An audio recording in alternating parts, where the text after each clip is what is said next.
বিকেল বিকেল বের হয়ে গেলাম একটা প্রাকৃতিক পরিবেশ, মনোরম পরিবেশ দেখার জন্য।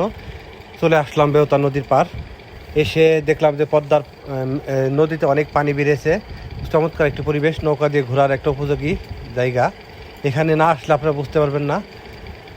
বেওতা নদীর দুপাশ দিয়ে অনেক সুন্দর করে বেড়িবাঁধ রাস্তা করে ফেলেছে। এখানে বসে আসলে বিকেলটা উপভোগ করাটা অন্যরকম একটা পরিবেশ। এখানে না আসলে আপনারা বুঝতে পারবেন না যে কতটা ভালো লাগার একটা জায়গা, সুন্দর। যেমন এদিকে বাচ্চাদেরকে নিয়ে আসলে খেলাধুলার জন্য অনেক ইনস্ট্রুমেন্ট আছে, এখানে বাচ্চারা খেলাধুলা করতে পারবে এবং নদীর পাড় দিয়ে হাঁটতে পারবেন। বেড়িবাঁধের উপর দিয়ে সামনেই রেস্টুরেন্ট, এখানে খাওয়া দাওয়া করতে পারবেন।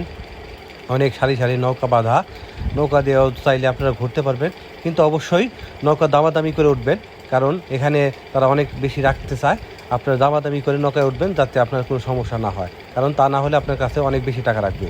এদিকে বেওতা নদী, নদীর দুই সাইড দিয়েই মাঝখান দিয়ে ব্রিজ দিয়ে আসলে ব্রিজ থেকে অনেক সুন্দর একটা ভিউ দেখা যায়।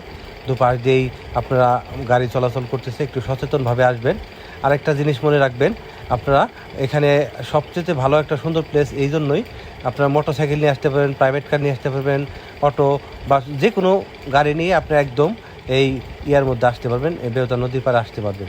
এই জন্য একটা চমৎকার একটা পরিবেশ, খুব সুন্দর, কিন্তু সচেতন থেকে আসতে হবে ইনশাল্লাহ।